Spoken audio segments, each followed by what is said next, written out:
Bismillahirrahmanirrahim.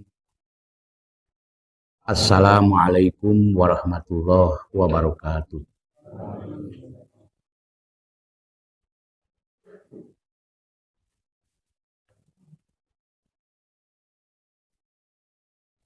Alhamdulillahirabbil alamin.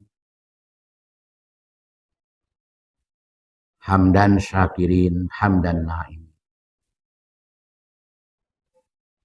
Wa aqibatul lil muttaqin. Hamdan yuwafi ni'amahu wa yukafi mazidah. Ya Rabbana lakal hamdu kama yanbaghi li jalali wajhika wa azimi sultanik.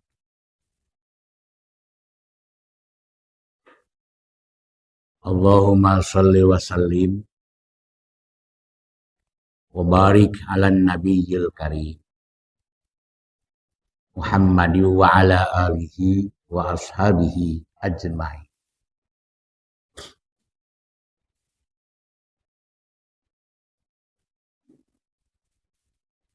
Sahabat-sahabat hijrah yang dirahmati Allah.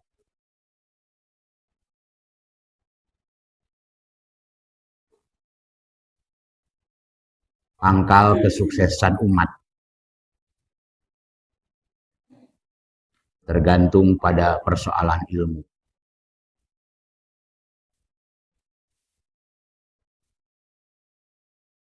Sehingga tuntutan kepada setiap mukmin, janganlah bertindak tanpa landasan ilmu.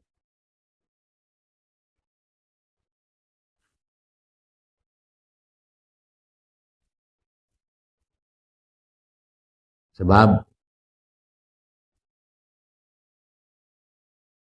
Islam menetapkan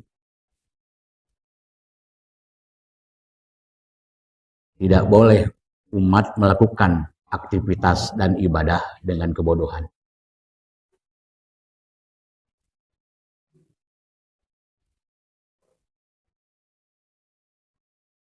Oleh karena itu, allamal insan ma lam ya'lam. Allah siapkan ilmu, verbalnya adalah wahyu, bentuk fisiknya adalah ayat-ayat yang tersusun dalam mushaf, isinya adalah pedoman hidup yang harus menuntun hidup kita di setiap waktu.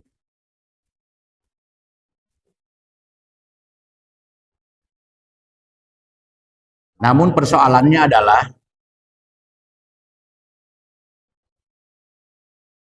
mayoritas manusia tidak menyadari kalau dirinya bodoh,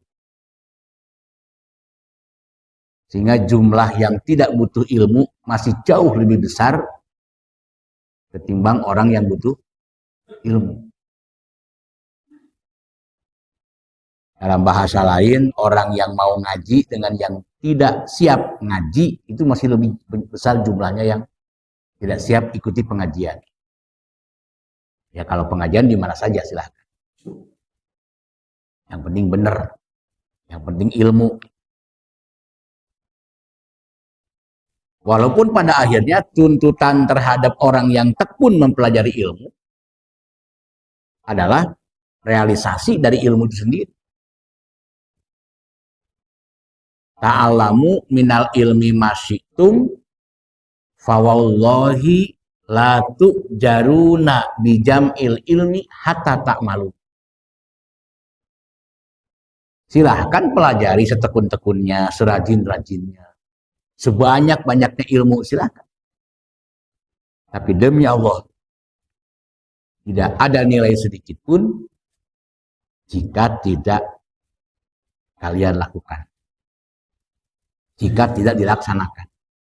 Jadi sia-sia.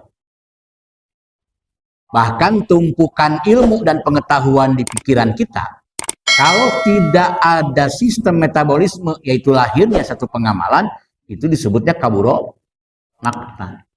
dalam As-Saff ayat 3.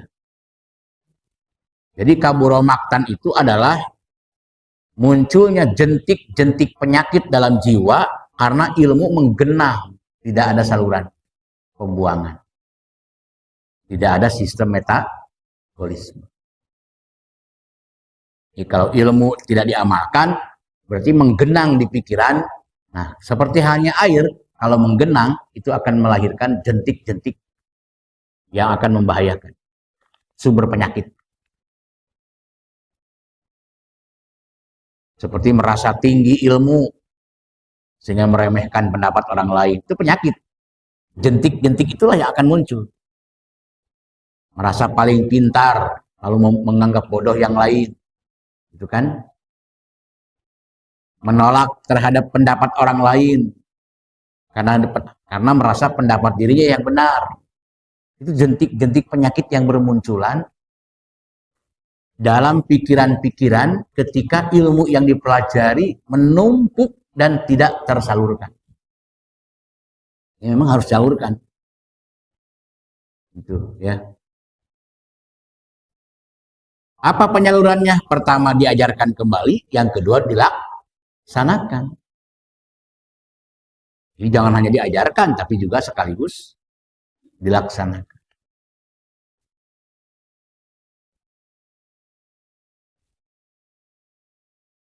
Ilmu sebagai pembentuk iman, di mana iman lahir karena bentukan ilmu, maka orang yang tidak ada waktu untuk mempelajari ilmu secara otomatis ada masalah dalam keimanan. Merasa beriman padahal tidak beriman. Coba lihat dalam surat Al-Hujurat ayat 14. Wa qalatil a'rabu amanna qul lam tu'minu walakin qulu aslamna walamma yadkhulil iman fi qulubikum. Jadi banyak yang mengaku di depan Rasul amanna. Wa qalatil a'rabu amanna.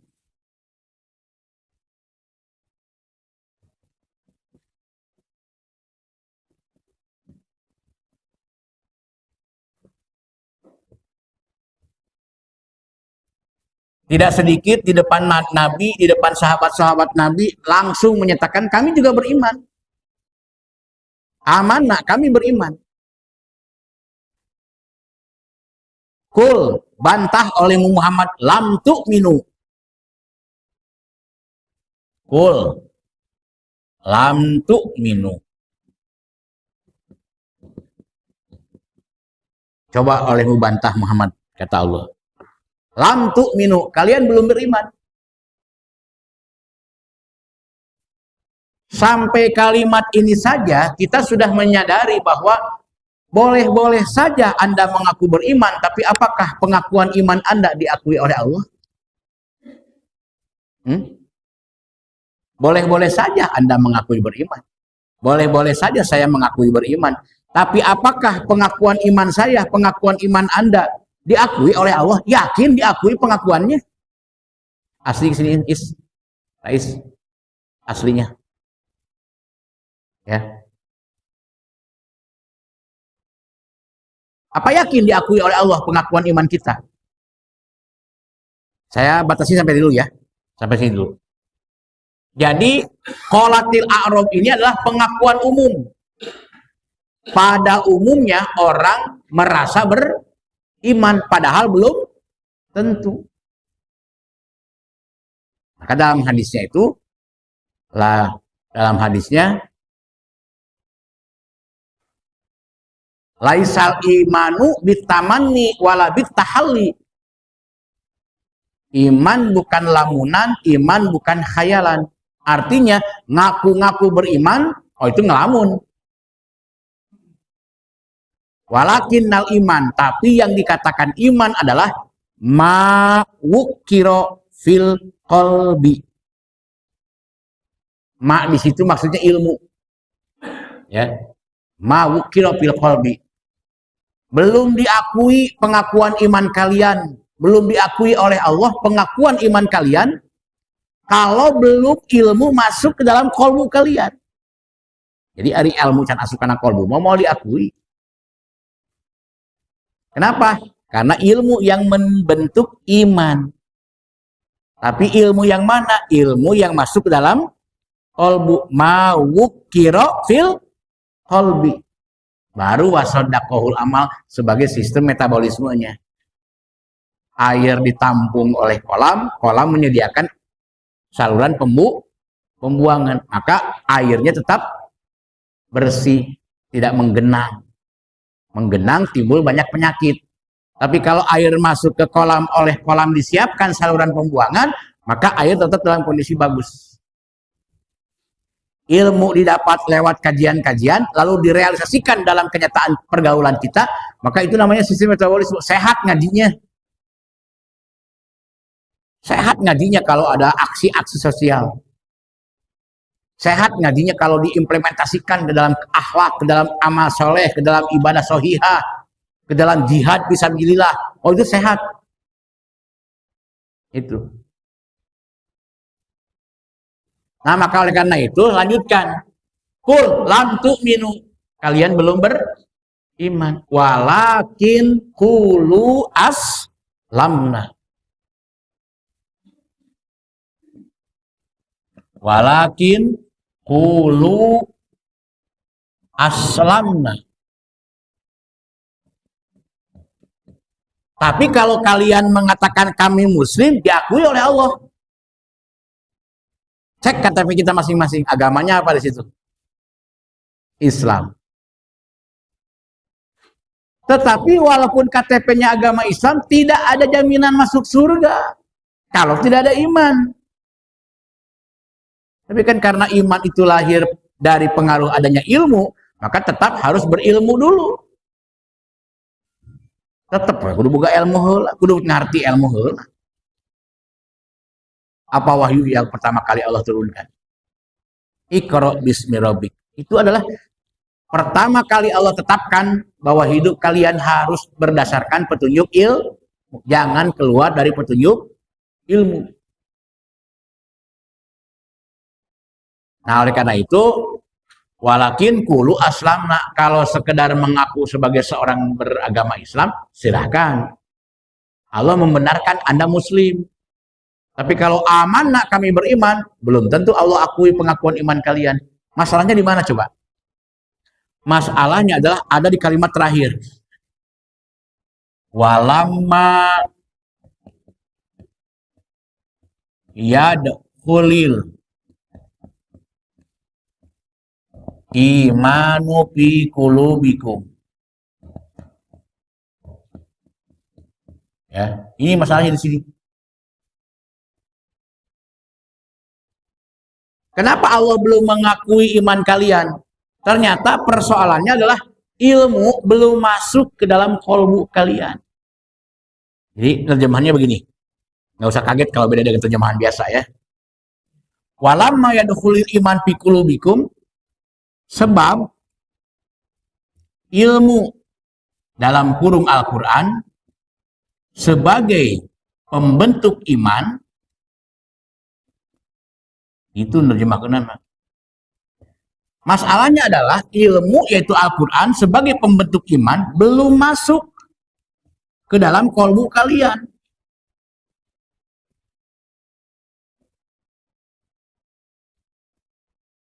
Itu.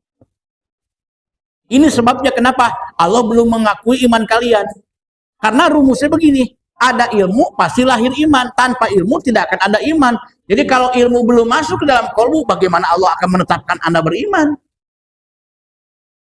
Ini rumus namanya.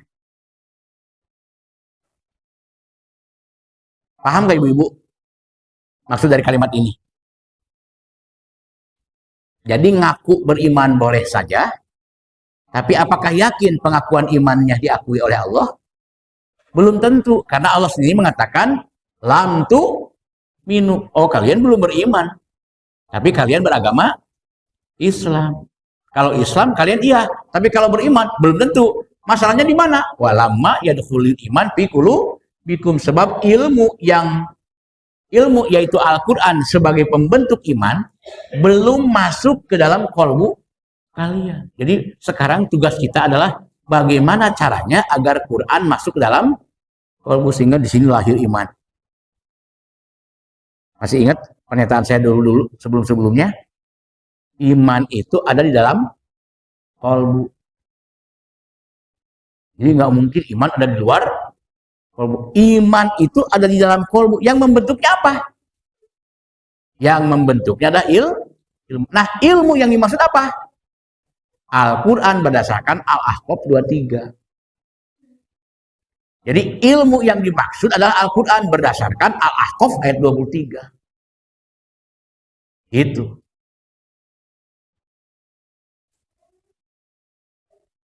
Ini sudah mulai muncul gelombang protes dengan pernyataan saya di pengajian-pengajian.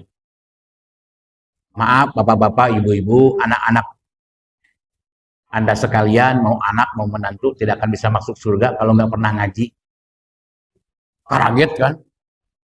Warung Kiara ada gelombang protes. Akhirnya saya yakinkan kemarin di Warung Kiara. Gini loh Bu, saya bilang, maksudnya gini loh. Apa hiji-hiji ayatna, oh kakak hartir. Nggak usah tersinggung dengan kata-kata saya. Sekarang selamatkan anak-anak bapak-bapak, ibu-ibu, sedang ngaraji. Sakit itu sederhana kuncinya. Kalau memang Anda tidak ridho anak-anak menantu Anda ke neraka, ya sedang ngaraji atuh. Sebab kronologisnya begini. Kronologisnya adalah Yunus 100 kan, yang sering saya sampaikan tuh. Yunus 100, terus Anfal ayat 2 kan, Al-Bayyinah ayat 7, 8. Ini rumusnya. Baru bisa masuk surga. Jadi bukan asal ngecap, bukan asal ngomong Ustadz itu. Tapi kan berdasarkan pemahaman yang saya temukan dalam ayat-ayat ini. Pertama Yunus ayat 100, kedua Al-Anfal ayat 2, ketiga Bayyinah ayat 7 dan 8. Baru anak menantu masuk surga. Anda orang tua masuk surga, anak menantu pun masuk surga. Kaincu-incu masuk surga. Kanan putra Nabi, kanyaah Allah. Nabi Nuh salah satu nabi kanyaah Allah. Tapi kalau bah anak nambung karena ilmu kumaha? Cek Allah. Laisa min ahli.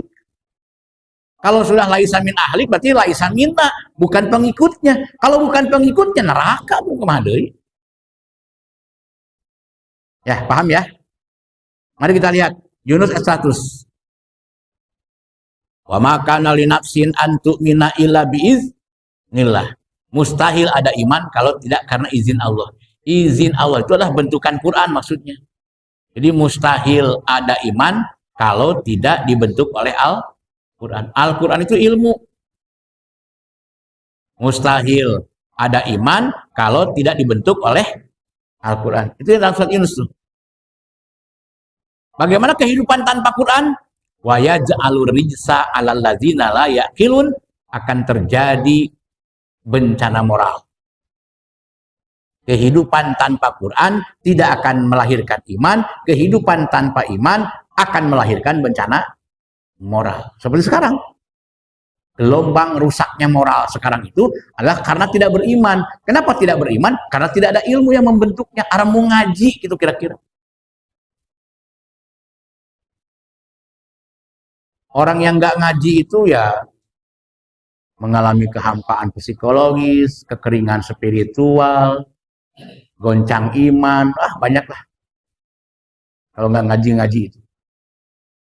Mereka nggak bakal sanggup berhadapan dengan situasi kondisi kayak sekarang yang mengarah kepada syapa hufrati minan nar, di ujung tanduk kurang lebih menuju kehancuran sekarang ini.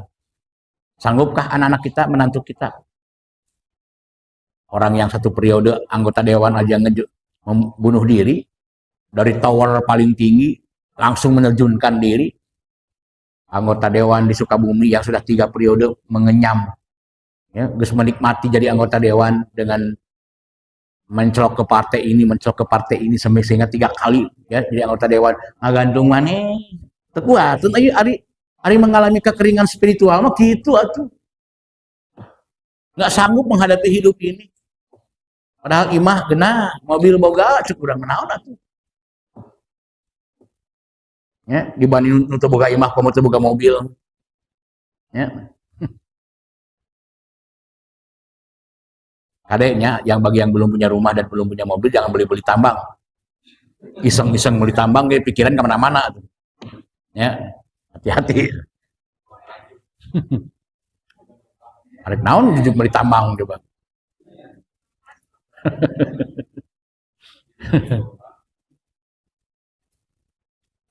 Ya.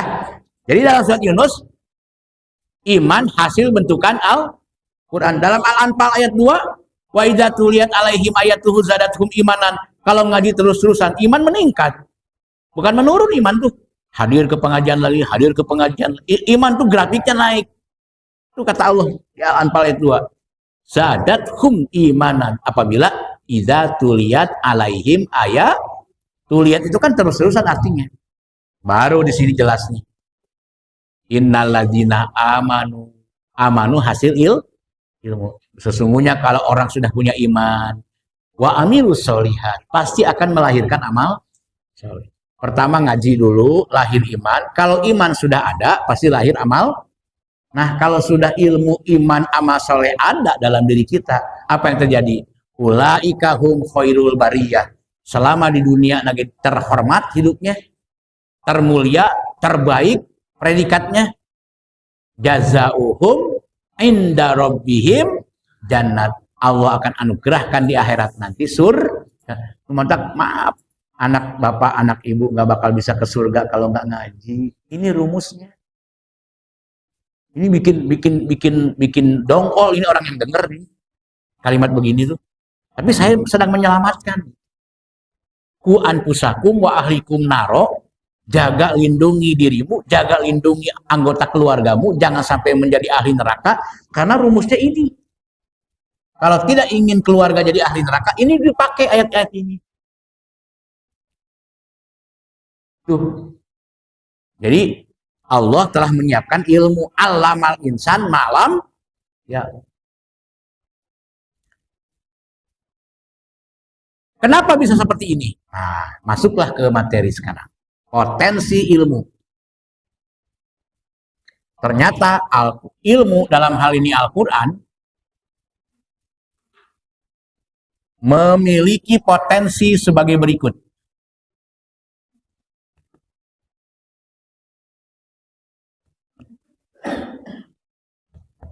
Ya, memiliki potensi sebagai berikut. Lihat di makalah. Ini dasar kenapa materi ini penting untuk kita pelajari, dan ini sebagai pemadatan ya. Untuk lebih memperkuat lagi bahwa kita itu butuh dengan ilmu. Lihat poin B-nya.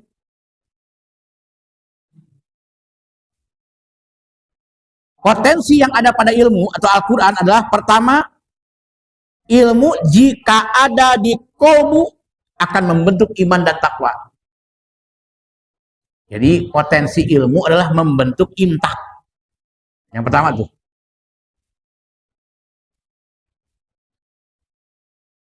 Ilmu membentuk imtak.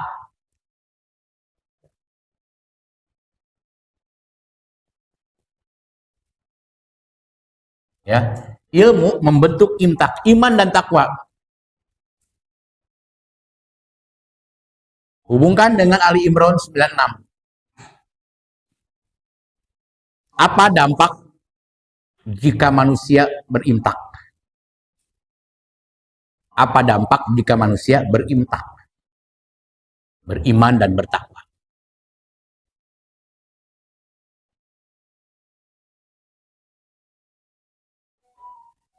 Dalam Al-A'raf 96, walau anna ahlal qura amanu wa taqau la fatahna alaihim barokatim minas sama'i wal ard. Benar nggak itu suratnya? Al-A'raf 96. Benar ya?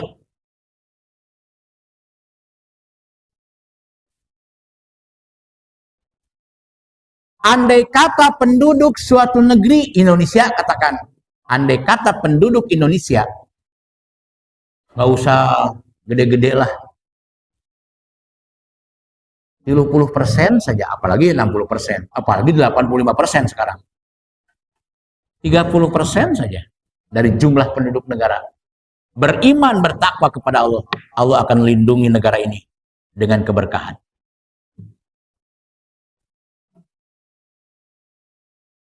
Tahu arti berkah apa? Berkah itu artinya as-sa'adah, bahagia. Berkah itu artinya an-nama, ada peningkatan kualitas. Berkah itu ada namanya, artinya az-ziyadah, maju di segala bidang. Ya, nama mundur. Bahagia, maju di segala bidang, berkah itu. Peningkatan kualitas. Tapi kalau penduduk Indonesia mayoritas muslim tapi pada nggak mau ngaji, mayoritas muslim tapi pada nggak mau ngaji, apa yang terjadi? Yarfa'ullahul barokata minal ardi. Beda. Kalau beriman, bertakwa karena hasil bimbingan ilmu, hasil bentukan ilmu, lapatahna alaihim barokati minas sama'i wal ard. Tapi kalau mereka tidak mau ngaji, tidak berhasrat untuk memahami ilmu, apalagi melaksanakan hukum-hukum Allah, maka yarfa'ullahul barokata minal ardi. Allah angkat, Allah hilangkan berkah di bumi ini. Contohnya mana? Contohnya adalah Indonesia kaya dengan sumber daya alam, tapi penduduknya melarat. Itu hilang berkah namanya. Indonesia itu kaya dengan sumber daya alam.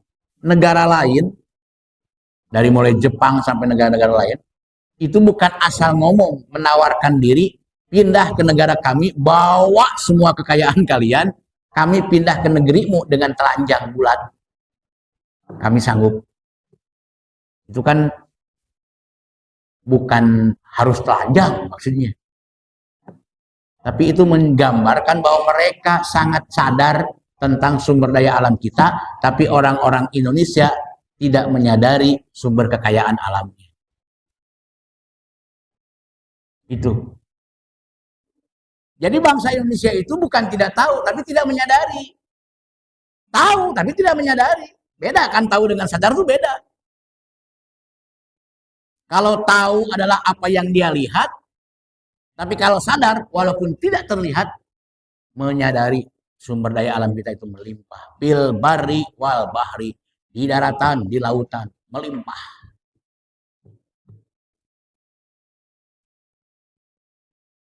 Nah, jadi sekali lagi, kalau ada imtak, berkah, tanpa imtak, hilang keberkahan. Yarfa'ullahul barokatan minal ardi. Bumi yang segini kaya rayanya tidak mendapatkan apa-apa. Gagal panen, nggak buahan, macam-macam lah. Hilang berkahnya itu. Yang kedua, ilmu dapat menghidupkan yang mati. Yang kedua nih, ini kan potensi namanya.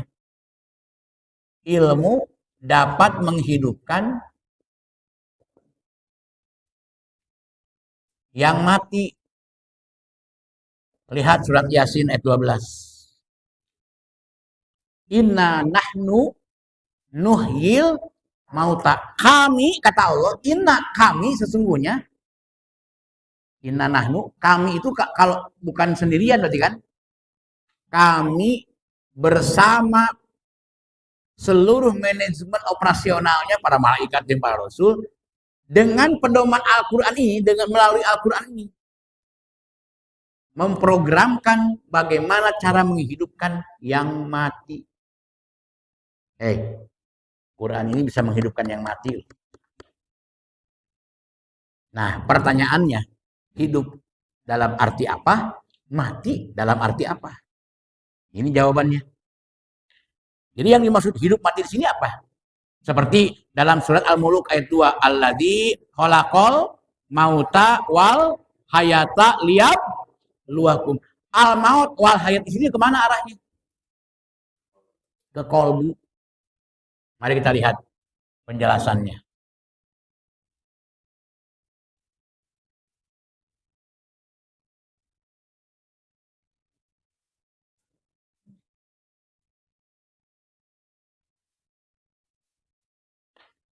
Ya.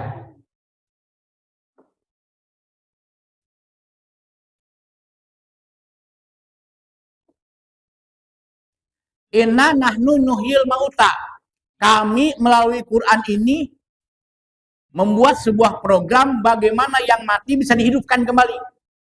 Jadi program Quran itu adalah yang mati bisa dihidupkan kembali. Nah, ini hadisnya.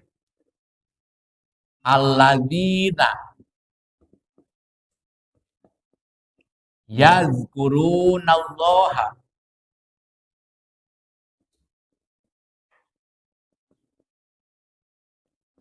kama salil hayy walladzina la yazkurunallaha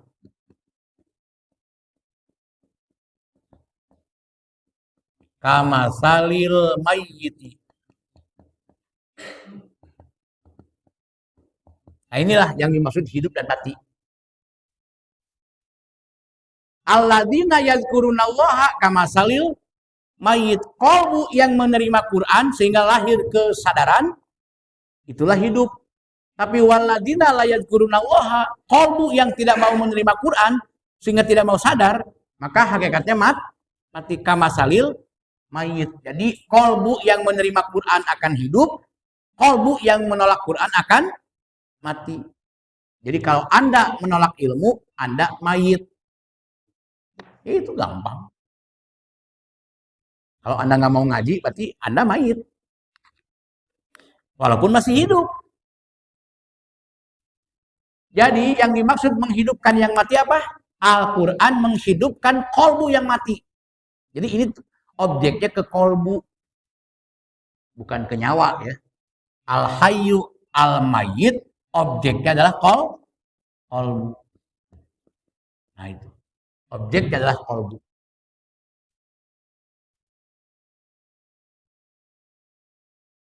Kalau kolbunya hidup, lihat Al-Anfal juga ayat 2. Kalau hidup nih. Kalau kolbunya hidup, lihat surat Al-Anfal 8 ayat 2. Idza dzukirallahu wajilat qulubuhum. Itu ciri apa? Ciri yang kolbunya hidup. Jadi kolbun hayyun idza dzukirallah wajilat qulubuhum. Setiap diingatkan langsung berubah lebih baik. Nah, itu namanya orang hidup. Ngaji terobah, ngaji terobah, ngaji terobah. Ongkoh ngaji tapi koret keneh, ongkoh ngaji tapi pundungan keneh. Ongkoh ngaji ya masih keneh karena maksiat. Mayit masih mayit.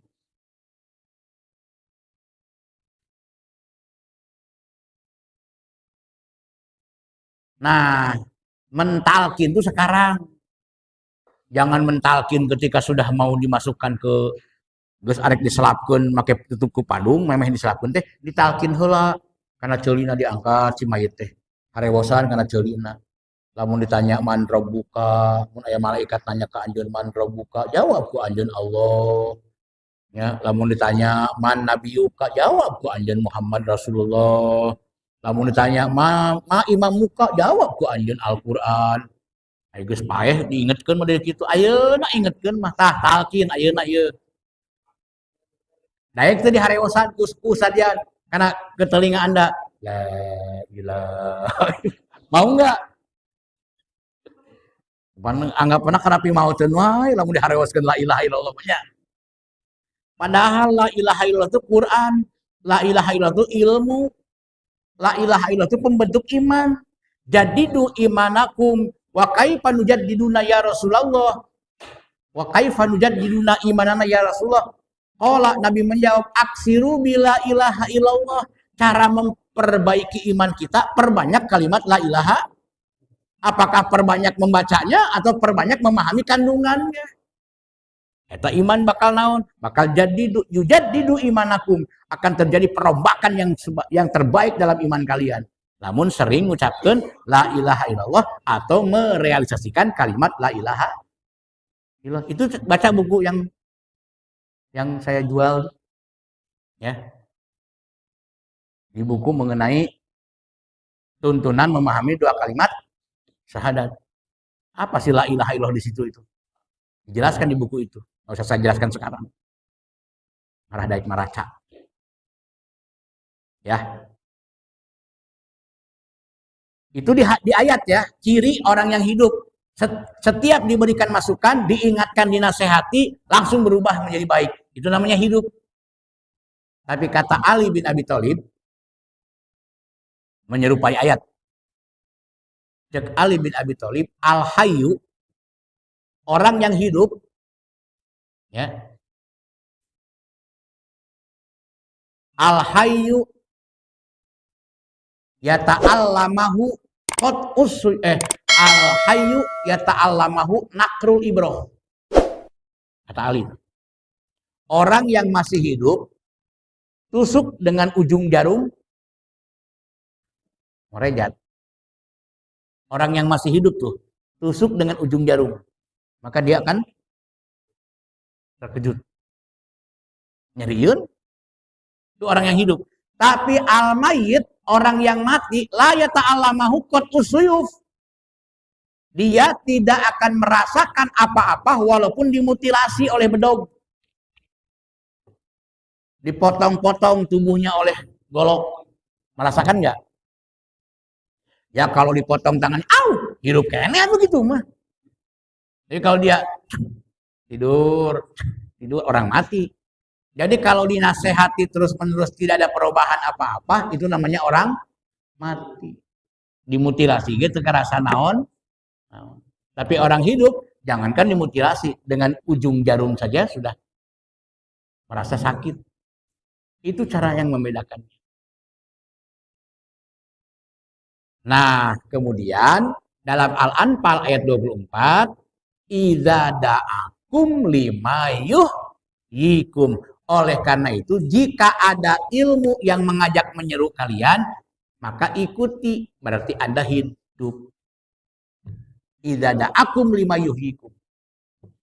Sebab seruan ajakan ilmu yang Allah ajarkan bisa menghidupkan kalian. Maksudnya menghidupkan gairah. Atau gairah untuk hidup. Ya. Yang ketiga, ilmu menjadi komando gerak atau pendorong amal setiap mukmin. Hadisnya populer loh. Al ilmu imamul amal wal amalu tabi'uhu. Al ilmu imamul amal wal amalu tabi'uhu. Ilmu imamnya amal. Dan amal sangat tergantung kepada ilmu. Jadi ngikuti ilmu. Tidak akan ada sebuah amal kalau tidak ada tuntunan ilmu. Ada tuntunan ilmu melahirkan sebuah amal. Makanya ilmu adalah faktor pendorong lahirnya sebuah amal bagi setiap mukmin. Yang keempat, ilmu merupakan tiang penunjang terlaksananya ibadah. Ilmu merupakan tiang penunjang terlaksananya ibadah. Likulli syai'in imadun wa imadu hadzal-din al-fiqhu. Ya. Likulli syai'in imadun wa imadu hadzal-din al-fiqhu. Ini hadis-hadis yang Pak Yan sering sampaikan di forum kajian. Insya Allah itu akan menjadi diktat. Ya. Akan ada buku khusus. Gitu kan. Mengenai kumpulan-kumpulan hadis pilihan. Hadis yang sering saya sampaikan. Yang di mana-mana disampaikan di berbagai pengajian. Jadi kalaupun nggak ditulis sekarang, nanti bukunya muncul ya. Jadi ilmu merupakan tiang penunjang terlaksananya ibadah. Likulli syai'in imadun. Segala sesuatu memerlukan tiang. Wa imadu hadzal-din al-fiqhu. Adapun tiang untuk terlaksananya ibadah adalah pemahaman terhadap ilmu. Ibadah tidak akan benar kalau dikerjakan tanpa ilmu. Dan mau benar atau kubodo mah ibadah oge. Salat kubodo mau benar salat. Saum kubodo mau benar saum. Bergaul kubodo mau benar pergaulan. Tetap yang menentukan apa? Ilmu. Kelima, Ilmu mendorong manusia untuk maju dan berkah di dunia dan menyelamatkan hisab di akhirat. Jadi ilmu itu membuat berkah di dunia dan menyelamatkan hisab di akhirat. Hadisnya, manit taba'a kitaballah hadahu minad dolalah wa waqahu su'al hisab yaumal qiyamah. Itu potensi ilmu tuh. Jadi dengan ilmu hidup menjadi berkah, di akhirat nanti ada apa? Di akhirat nanti ada keringanan hisab. Menyelamatkan tingkat kesulitan saat hisab gitu. Jangankan hisab di akhirat, di BAP oleh polisi aja pusing. Ketika dipanggil laporan, baru laporannya itu baru BAP itu. Tapi sakit itu lumayan. Kok mungkin di BAP di akhiratnya? Harta dari mana asalnya? Awewe ditanya kumaha kasalaki. Oh, sok manginkeun kopi tara. Eta salaki hayang dahar isuk-isuk di pangiankeun can nasi goreng. Eta tara rumasa. Wah, eta di BAP da loba teuing lah. Nu kitu wae ge. Boga salaki resep nyiaran, salaki tara. Banyak itu di BAP itu nanti di akhirat. Ya. Jadi dengan ilmu akan ringan hisab. Keenam, ilmu mendorong manusia menjadi khairul bariyah. Apa khairul bariyah? Ya kuntum khairu umatin. Menjadi umat terbaik selama ada di dunia. Tapi yang ketujuh, ilmu juga sekaligus menunjukkan arah jalan ke surga. Likulli syai'in thariqun wa thariqul jannah al ilmu. Segala sesuatu ada jalannya. Adapun jalan untuk menuju surga harus dengan ilmu yang akan menunjukkan jalan ke surga. Jadi lamun teu boga ilmu mah moal nyahun kudu ka mana itu arahna ke surga teh moal. Maka bagian C benang merahnya adalah pertama dengan adanya ilmu di kolbu Al-Baqarah 97 wa nazzalahu fa innahu nazzalahu ala qalbika.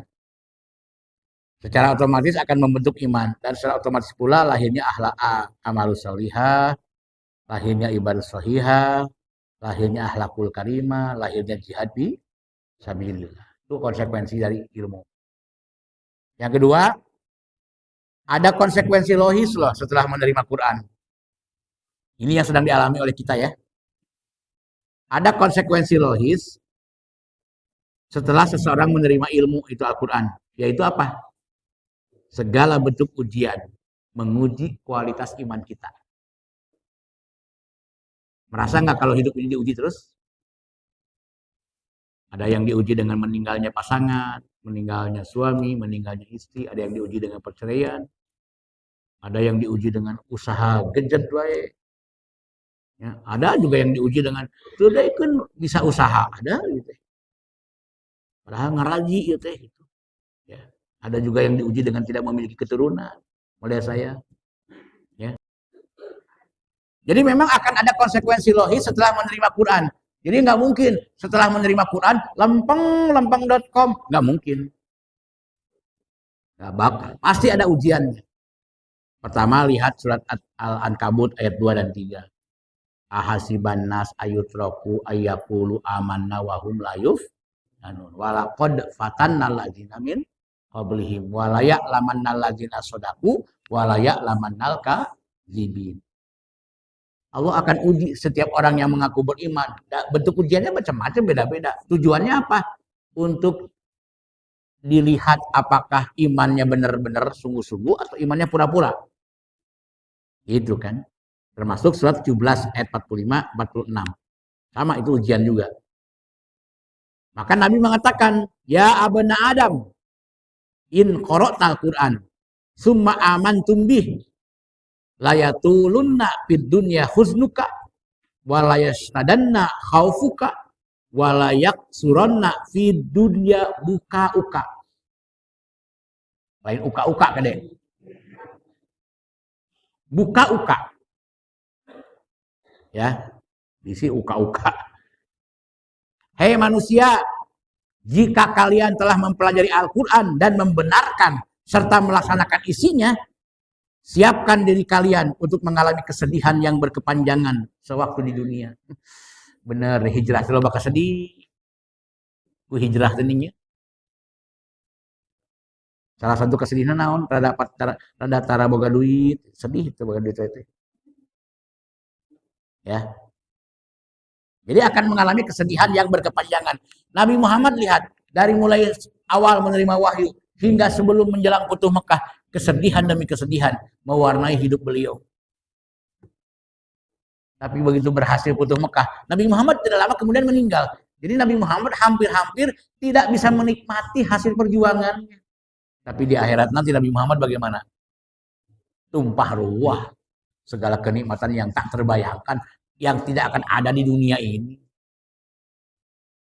Semur jengkol di dunia enak, tapi di surga mah semur jengkol tim kumaha ngabayangkeunana hese lah. Ngeunahna kos kumaha gitu. Karena nikmatnya akhirat itu ratus kali lipat daripada nikmatnya di dunia. Pamajikan teu geulis jadi bidadari atuh gitu mah. Pamajikan teu geulis ke di dunia, tapi aya itu mah kamu lamun saleh wah jadi bidadari atuh kumaha sih ngabayangkeun bidadari. Jadi camper di kos naon atuh. Padahal keur di dunia naon saaya-aya wajahna teh. Nyangakeun saya aya gitu. Ya syukuri saja lah. Geus ini aki-aki tarimakeun we wajah. Da ge mah di akhirat mau ini aki-aki deui moal ngarora bari aralus.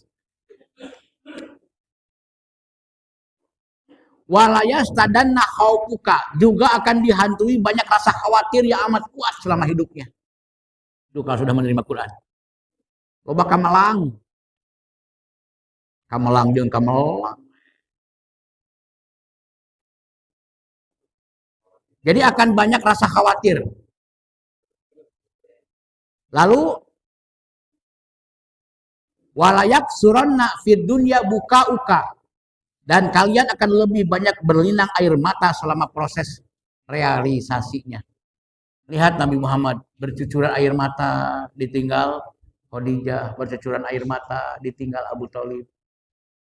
Menangis terseguk-seguk, nggak ada yang bisa mengarepehkeun ceurik Nabi nalika sakeluarga Ammar bin Yasir dibantai. Ammarnya ditusuk-tusuk dengan tombak sambil diikat. Istrinya juga sama disiksa. Bahkan kelaminnya ditojos ke besi panas. Istrinya Ammar bin Yasir. 2 anaknya langsung diasupkan karena kuali yang sedang mendidih airnya. Direbus hidup-hidup. So bagaimana nggak ngecerit Nabi Muhammad. Ya, dengan warga jamaah yang dianiaya seperti itu. Tuh Nabi Muhammad mah ya, sedih berkepanjangan, susah berkelanjutan, linangan air mata terus-terusan Nabi Muhammad. Hamzah lihat Nabi Muhammad ya Allah ngacerit cerik nabi. Bagaimana itu Hamzah sampai jantung nanti diambil dimakan jantung. Nyeri kumaha? Urang wae nempo warga Palestina ayeuna ini gergeteun hayang jadi Superman naon lah. Dalam menjadi Superman mah kayak balawang hibar ka ditu. Samprotan ku seuneu kabeh Israel. Tapi teu bisa kumaha deui. Nyatalah. Nah, inilah konsekuensi logis yang akan dirasakan setelah qira'atal Quran, setelah Anda menerima Quran. Inilah bagian warna hidup yang harus kita hadapi. Jadi harus siap mental, lain rek nyingsieunan lain. Kudu siap mental orangnya hadapan segala kemungkinan. Nah, ini potensi-potensi ilmu yang telah dijelaskan 7 poin, walaupun sebetulnya banyak poin yang lain. Tapi 7 poin ini sudah tergambar betapa luar biasanya potensi ilmu. Cuman ilmu sekarang dari arti dan pengertian banyak mengalami distorsi. Itu di bagian awal istilah ilmu Allah yang pertama kali mengenalkannya dan dipopulerkan lewat wahyu Al-Quran kepada para rasulnya dengan proses transformasi yang bertahap sehingga ada tahapan-tahapan dalam pelaksanaan ilmu. Tapi kan sekarang ilmu mengalami distorsi. Matematika ilmu, IPA ilmu, PPKN ilmu. Padahal ilmu yang dimaksud Quran. Ilmu tuh ini. Cuman di dalam Al-Quran ada wawasan angka. Dalam Al-Quran nih, ada wawasan angka, matematika, fisika, kimia, ada di sini. Jadi jangan sampai ada anggapan bahwa Al-Quran tidak mengajarkan angka-angka. Justru penemu aljabar pertama kali siapa? Ulama-ulama kita. Siapa yang pertama kali menemukan angka-angka, membuat angkanya, menghitungnya, ada kalian tambahan. Siapa kalau bukan kita? Karena Quran mengajarkan angka. Dengan angka-angka itulah keruwetan fisika, kimia, dan lain sebagainya bisa dipecahkan. Apa yang ada di alam ini, unsur kimianya, unsur masalah fisikanya, hitung-hitungannya, semua. Bangunan bisa berdiri tegak begini karena apa? Tepat hitungan. Ya kan? Kalau nggak tepat hitungan, yang tepuh ya bangunan. Jadi jangan dianggap Quran tidak mengajarkan angka. Yang kedua, Quran mengajarkan bahasa. Quran mengajarkan bahasa. Bahasa adalah alat untuk bergaul. Sehingga kita mengenal jenis berbagai budaya, mengenal berbagai macam tradisi, mengenal berbagai macam tabiat, karakter-karakter. Karakter Sunda dengan karakter Medan beda. Tapi sama-sama muslim bersaudara. Coba orang Sunda kalau minjem duit. 30 menit baru nyampe ke tujuan. Kalau mau minjem duit nih. Assalamualaikum, Pak Deden, tamang. Pak Deden kemana wae yuk? Padahal ujung-ujungnya mau minjem duit tuh. Ujung-ujungnya. Kumaha ayeuna usaha Pak Deden? Nyata nuju kieu. Oh, didoakeun si lancar nih. Kita kieu abdi teh. Ngadongeng tah. Terus usaha kieu, terus usaha kitu. Terus kieu. Geus 20 menit tengah dongeng terus. Terakhir nyata itu luka kumahanya usaha abdi teh ngagulutik wae teh. Budak kitu biaya kieu marah keureunuh pamajikan. Nya bari budak dari cacingan, kurang gigi. Ujung-ujungnya apa? Cing euy. Tulungan malami lah sabulan paling. Pinjem uang lah. Cek anu ngadengit. Atuh tadi cek urang mah make kudu ngawangkung ka mana-mana, panjang lebar. Eta orang Sunda. Bagaimana orang Medan? Fine. Dari dicari-cari dari kemarin. Kebetulan ketemu di sini. Aku pinjam duit sebentar, gak bakal lama. Berapa? 1 juta pinjam sebentar. Kan cepet kan? Ayo orang Sunda ngawangkung heula, ngadongeng heula. Ujung-ujungnya duit. Itu kan perbedaan karakter itu. Malah Pagedang, Sunda Jawa mah orang Batak mah to the point. Kebetulan ketemu di sini. Gua pinjam duit sebentar. Lamun orang Sunda gitu. Nah, ini jelema ujug-ujug datang-datang cek orang Sunda mah. Asa teu sopan jelema teh, padahal karakternya memang begitu. Nah, lewat bahasa. Jadi Quran mengajarkan bahasa loh. Bilisani kaumihi, bilisani arabiyin, bilisani ajamiin. Bahasa, pendekatan bahasa itu penting. Makanya Quran bisa masuk ke Cina, ke Rusia dan lainnya karena lewat pendekatan bahasa. Dengan pendekatan bahasa kita akan memiliki pendekatan budaya. Yang ketiga, nilai-nilai agama. Jadi bahasa umum dulu ya. Bahasa angka, bahasa, agama gitu lah. Supaya A semua gitu kan. Nah, maksudnya din. Nilai-nilai din itu apa? Nilai-nilai moralitas, akhlak, etika, sopan santun gitu kan. Ya, beribadatan kepada Allah, baik dengan hubungan dengan sama manusia. Itu Quran. Makanya aduh nggak ada pedoman yang selengkap Quran, nggak ada. Cari yang semodel Quran. Wa in kuntum fi raibim mimma nazzalna ala abdina fa'tu bi suratin min misli. Sok cek Allah, jieun saayat we lah. Tong lobat-lobat teuing juga 6.000 saayat jieun jiga Quran mau nyambung. Tibyanan likuli sayin super segala informasi. Jadi lamun nyaho si Quran, geus teu kudu kuliah, teu kudu. Penguasaan segala bidang akan dapat tuh kalau menguasai Quran mah. Enggak perlu S1, S2, S3. Tapi kan gelar ngajajar. Ya. SE, MM, MCK. Naon deui lah gitu teh nya. Mun ngajajar. Itu nyaho Quran bodoh keuk. Kayak MCK-an segala geuningan teh. Ya. Kayak itu ya. Inilah jamaah rahimakumullah potensi ilmu. Semoga bermanfaat Demikian alallahi tawakkalna wa ilaihil masir. Wassalamualaikum warahmatullahi wabarakatuh.